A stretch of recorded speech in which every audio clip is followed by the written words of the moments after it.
So this weekend is AEW Double or Nothing. I'd normally want to say it's like one of the biggest events of the year, which technically it still is for AEW. But, Revolution always feels bigger than Double or Nothing. All In is, of course, the biggest show of the year statistically.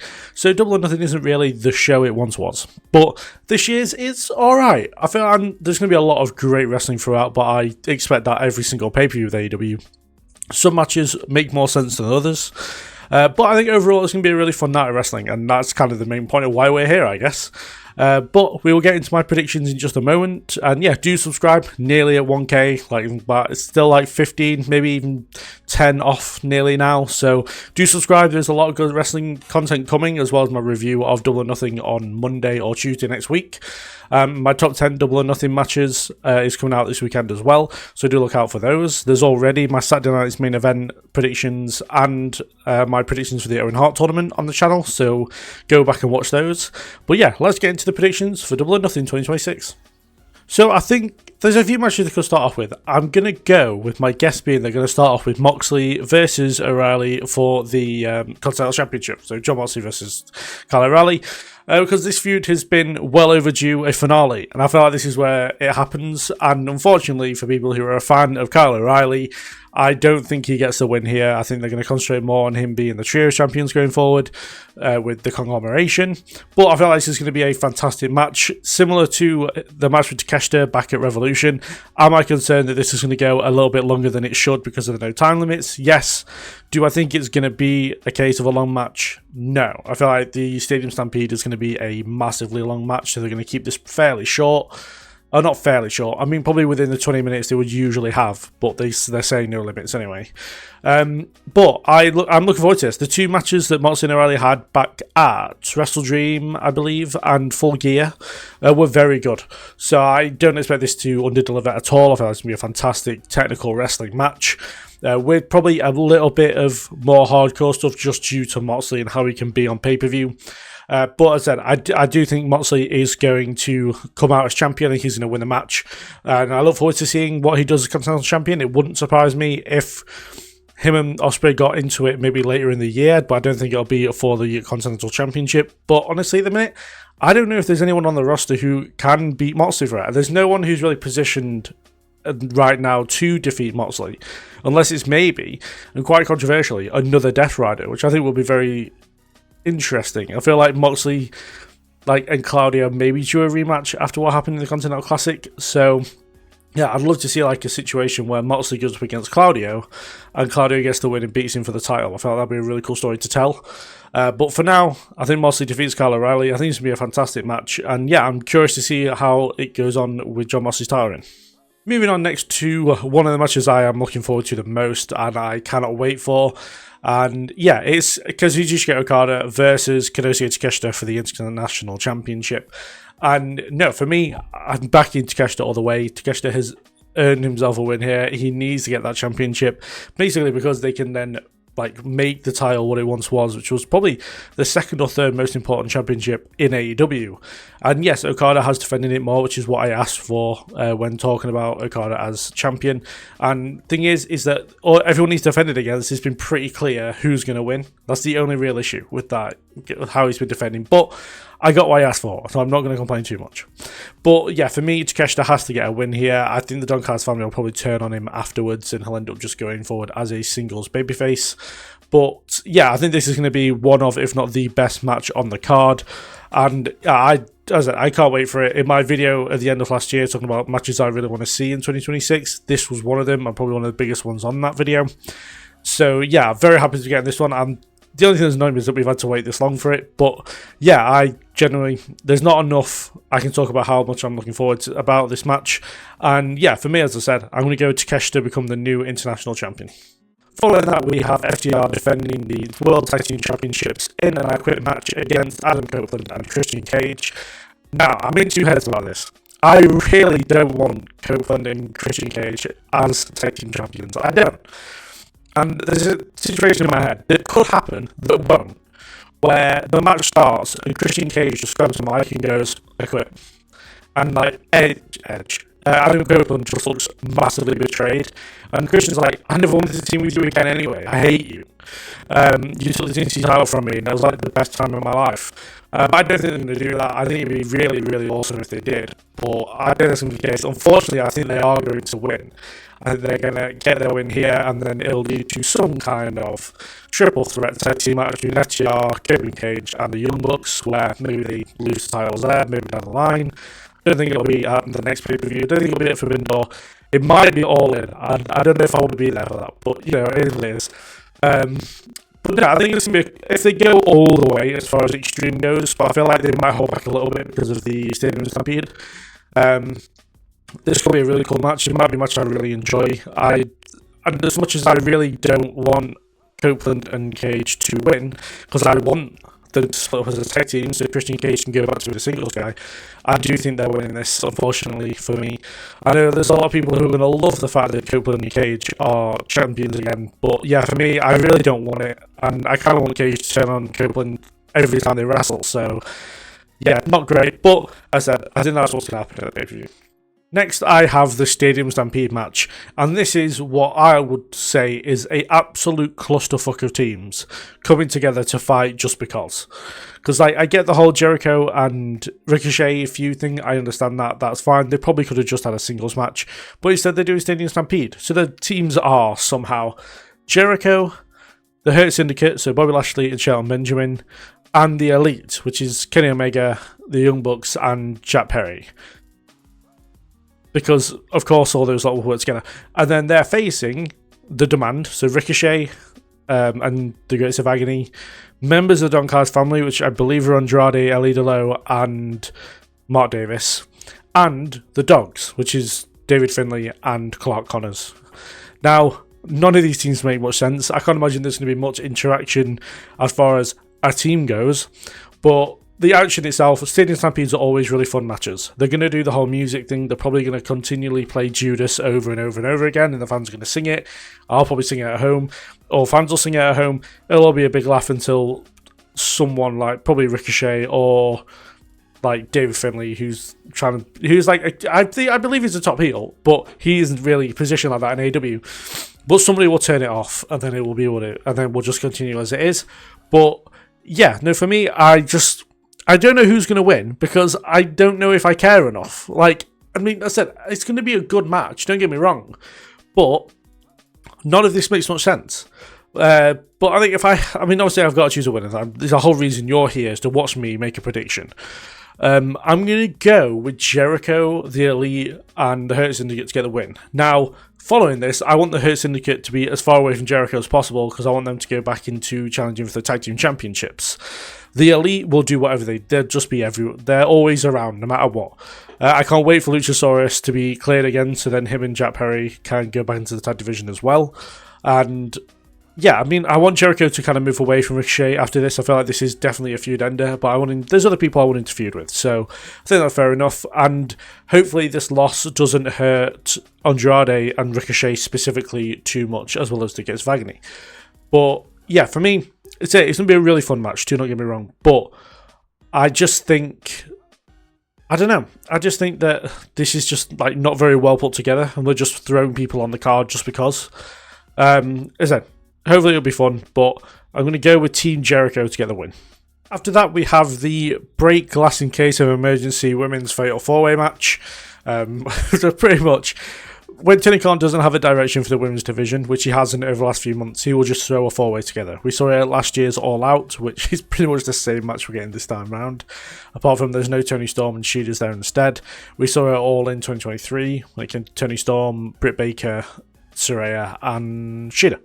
So yeah, whenever there's no direction, just throw a 4-way together. So this time it's Tekla defending the championship against Hikaru Shida, Jamie Hayter and Chris Statlander. I said, very similar to the match we had at All Out where it was Tony Storm, Tekla, Jamie Hayter and Chris Statlander. As far as winners go, I really, really want it to be Chris Statlander or Jamie Hayter. They're the two I really want it to be, because no matter what happens, I I don't know. Tekla just hasn't been a great women's champion. And it's not a case of matches-wise. She's a great wrestler, don't get me wrong.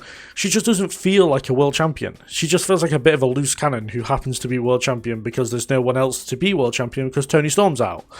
Whereas if they kept the title on Statlander, just kept it going until now, it would have been a lot better. I don't really know why they put the title on Tekla, but I've talked a lot about this all before in my previous predictions and reviews of pay-per-views since Tekla won the title. Do I think Shida's going to win? Absolutely not. I think Shida is in no way winning. If anything, she's just going to, in a way, betray Chris Statlander, and then they might feud post this match. Tekla and Hayter needs to end. We need to make this end because I'm fed up with seeing Tekla and Hayter in the same matches, in the same feuds, attacking each other all the time. It's literally been the only feud Tekla's had the whole time she's been in AEW. She started off with attacking Hayter, and they're still going at it now. It's a ridiculously long time. And yeah, for me, my prediction is that Jamie Hayter is going to win this match. We're going to get Hayter as Women's World Champion, which kind of goes against why they put the Brawling Birds together. But if Alex Windsor can go far in the Owen Hart tournament, obviously we don't know who her opponent is now due to the fact that Willow Nightingale had to vacate the TBS Championship, which, by the way, very surprised they haven't put some kind of TBS Championship match on this card. Or, just put something random. They don't even need, I was going to think, Casino Gauntlet, but maybe with that and the Stadium Stampede, it would be a long show. But they could have done some kind of match on Dynamite to determine two people to face each other here. But clearly it was a bit too much of a close thing to put together, so they just left it. But anyway, back to the Women's World Championship. For me, I can't see Shida winning, as I said. I don't think they're going to put the title. I think Hikaru Shida's going to cost Statlander the match, which in turn is going to cost herself the match, and then Hayter's going to get the win. I think that's what's going to happen. And also, very happy for that to happen. I would love to see Jamie Hayter as Women's World Champion going into All In. I feel like that would be a really cool moment for her to have, especially when she returned at All In 2 years ago. And yeah, so I'm going to go with Hayter, but I'm really not sure. It wouldn't shock me if Tekla was Women's Champion going into coming out of this match, but I feel like a better match setup would be whoever wins the Owen Hart tournament versus Jamie Hayter rather than whoever wins it versus Tekla. So the first of the Owen Hart tournament matches, we have Mina Shirakawa taking on Athena. Now, if you've seen my predictions for the Owen Hart tournament as a whole, you kind of know where these next few predictions are going, which is why they're going to be later on in the video. But yeah, for me, I'm going with Athena to get the win here. I think Athena's winning the whole thing, to be fair, especially now Willow Nightingale is out. Depending on who the wild card is, this is Athena's tournament to lose, in my opinion. But I'm looking forward to seeing this match. I feel like those two had a really good match at Death Before Dishonor, I believe, last year. So I'm looking forward to seeing a rematch between those two. I'm looking forward to seeing Cherie in AEW. She's someone I was a fan of when she was in NXT as Saray. And I'm curious to see who the wildcard is. And also Persephone's in it, which I'm very happy about as well. I feel like Persephone could go far, but I don't think she's going to win it. So yeah, for me right now, as I said, depending on who the wildcard is, I've got Athena to get the win for the whole thing. So of course I think she's going to win here. So pretty straightforward prediction here. But obviously if you've seen my Owen Hart tournament video, you know who I'm picking for all these. So I'm sorry. So, the first of the men's tournament matches. These two matches I cannot wait for. They are going to be two incredibly good matches. But starting off with Will Ospreay versus Samoa Joe, the dream match not only of Will Ospreay himself, but many people around the world, as Ospreay is like the biggest TNA fan I think in the world. And you've got almost Mr. TNA in Samoa Joe, who isn't AJ Styles. So yeah, this match I think is going to be really good. I'm very interested to see how Ospreay wrestles against Samoa Joe, considering the training with the Death Riders and just his neck and whatever in general. He's obviously a lot bigger than usual. It's not the first time we've seen Ospreay face bigger guys. He had a few pretty decent matches with Brody King in the past, so it's not something I'm concerned about as far as like how he's going to edit. It's more the case of if his neck is going to be okay. That's the main thing. But I'm very looking forward to seeing this brand new Will Ospreay go up against the killer in Samoa Joe. I think this is going to be one of the best matches on the night. I generally can't wait for it, but I do have Will Ospreay to get a win, of course, because very, very personal preference-wise, but also I think in general, is that Will Ospreay is going to win the Owen Hart tournament. Now, yes, I know it's biased because I'm going to All In and I'm English, and Will Ospreay is like one of my favourite wrestlers currently. But yeah, it just makes the most sense, doesn't it? You send the Englishman to All In via a tournament to get his world championship that he is well overdue, in my opinion. So yeah, I'm looking forward to seeing Ospreay's tournament. He's going to come up against some really good people. I think he's also going to come up against Mark Davis in the next round because their match got called off last time, so it makes a lot of sense storyline-wise.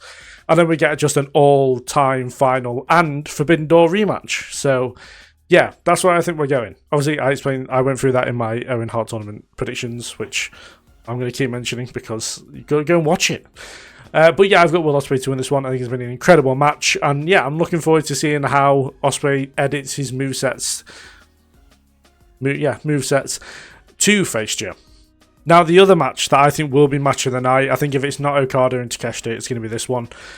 Swerve versus Bandido. Oh, when they were just teasing these two, when it was Swerve going after the most wanted signs in the vignettes, I was all for it. I like the fact they've incorporated it into the Owen Hart tournament. I can't imagine this is going to be it for these two either. I feel they might have another couple of matches in them as well for this full feud. And yeah, I can't wait for this one. I think this is generally going to be one of the best matches in AEW's year, let alone just on the night. I love Bandido. I think he's one of the best wrestlers in the world right now. Swerve is one of the best wrestlers in the world right now. So yeah, you've got two of the best going at it. It's not going to deliver. For me, though, I'm going to go with Swerve to get a win here. He may cheat to get a win here, which will then continue their feud going forward. Even if Swerve is in the Owen Hart tournament, they can do it afterwards. So I don't think Swerve, obviously, is going to win the Owen Hart tournament. But yeah, I think Swerve's going to cheat to win here. Then Bandido will get his win back, and then I'll have some kind of rubber match in the future. That's my guess anyway. But yeah, genuinely can't wait to see this one go down. It wouldn't surprise me if it maybe opened. Same with, obviously, Okada and Takeshita. But yeah, I'm very much looking forward to this one. I can't say enough good about how much I'm excited for this one, like other matches on this card. But yeah, I'm going to go with Swerve to get the win here. And finally, in the main event, we have Darby Allin defending the AEW World Championship against MJF in a title versus hair match. Interesting to put the hair on the line. No stipulation, really. I know it kind of is, but it's not really. Like, I said some kind of extreme stipulation, but then MJF has recently done Texas Death, so it kind of makes sense that it wouldn't be. But yeah, it's not the way I expected it to go. Now, do I think MJF is going to go bold? No, I don't. I have had Darby Allin losing to MJF since Darby Allin won off MJF. Darby Allin is never going to fit that world title thing. Yes, he's had a great run. Yes, he's probably going to be Wrestler of the Month on the channel because of how much he's wrestled and defended the championships and had great matches.